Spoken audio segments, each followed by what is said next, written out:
Life has a lot of common themes, with one of the most prevalent being cycles. The fact that everything in life will eventually come back to its origin, and just like the circle of life, the NBA has returned back to its origin. In the beginning, giants roamed the court, with legendary players like George Mikan, Bill Russell, and Wilt Chamberlain showing that having an elite big is not only the key to winning a championship, but having a dynasty. Eventually, though, the league switched to a guard-dominated setting when Michael Jordan and the rest of those guards took over. But always in the background were dominant and elite big men waiting for the chance to return the NBA back to its origin. And now, that time has finally come. With Jokic winning the championship, putting up one of the most dominant performances ever in the playoffs, and with the last 3 MVP winners being big men in either power forwards or centers, it's becoming pretty obvious that the league is once again dominated by big men. And it's becoming more obvious that teams are going to need to invest in one going forward if they're going to want to seriously contend. But how do we get back to this point? How did the league return back to a center-dominated league? Well, let's talk about it.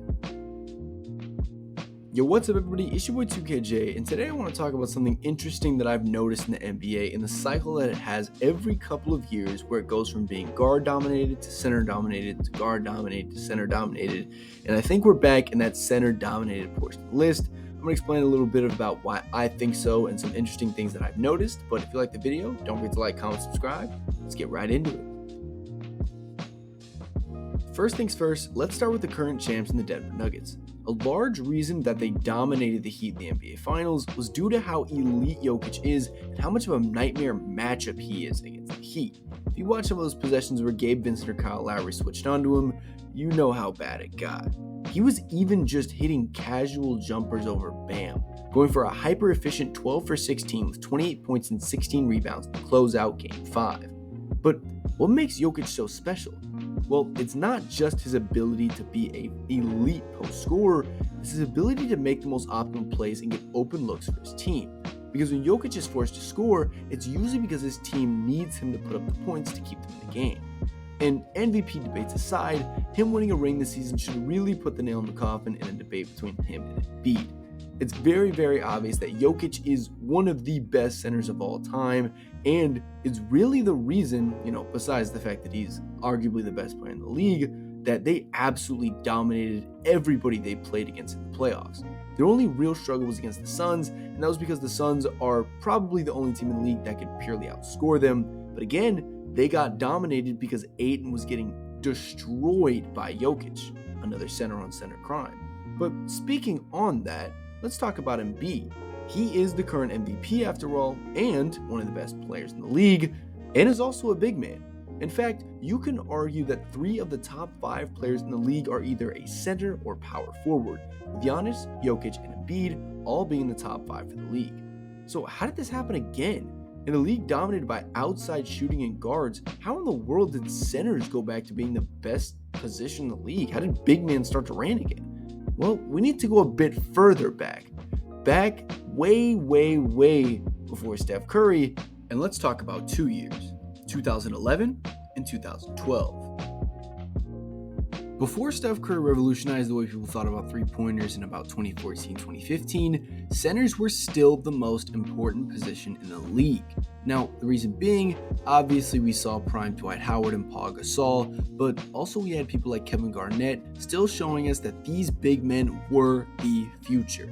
Well, they were the present at least. But all that began to change in 2011, because that's when Dirk Nowitzki would win his only NBA championship and start a path that nobody knew it, but would define the way the NBA is played for decades to come. Because if you don't remember, Dirk Nowitzki was the prototype unicorn. He was the original unicorn. There weren't guys hitting three-pointers and outside shots as tall as Dirk when he came around. He changed the game. I'm going to get into it in a different video, but because of him changing the game, that's why 2012 is so important. Because that is when Anthony Davis was drafted. If you remember anything about Anthony Davis when he was first a prospect, you know that he was the first modern unicorn. He was a player that was unseen, unheard of at the time. A guy 7 feet tall, having skills just like a guard, able to post up, able to play lockdown defense, but also could hit outside shots and mid-ranges. That was something that the league hadn't seen yet. But now, in 2023, it's pretty much become the norm. Because if you remember, centers began to have to space the floor just like everybody else when threes became so important. And they honestly became one of the most important positions on the court due to that. Because if you had a center that could space the floor, it was a game changer. Teams that had traditional centers always had to have their guy in the paint, and when mismatches happened, it wasn't pretty. But as big man began to shoot the three at a moderately effective clip, things changed. You couldn't leave these guys wide open to the three anymore, or they'd make you pay. And some even developed bags just like guards. Look at Joel Embiid. He's developed an elite jumper in the mid-range and can hit step-back threes and can play both sides of the floor, making him an incredible talent. Or Karl Anthony Towns, who's arguably one of the best big men shooters of all time. Or even modern guys like Lauri Markkanen. He is exactly what the league created. Tall guys who have the ability to be off the dribble, to make crossovers, step-back jumpers, threes, basically play like guards, but have the height of centers. And obviously, the elephant in the room, Victor Wembanyama. He is the epitome of what the league has become in terms of reverting back to its origin in centers. The guy is 7'5", hitting step-back jumpers and crossovers like he's a 6'4" guard. And he is a lockdown defender. And he's unreal. He's like a 2K created character. But the future of the league is these tall combo guard guys who have skills in the post and can create their own shot off the dribble in ISO situations. This iteration of the league, tall players are allowed to possess these skills just like guards, and playing similar to them has created a new breed of unicorns. Guys like Anthony Davis and Porzingis broke the mold, but now we're going to see even crazier guys coming out of high school and college doing this exact thing, but to an even crazier extent. And I honestly think it's the future of the game. So what do you guys think about this future of the game and reverting back to its origin?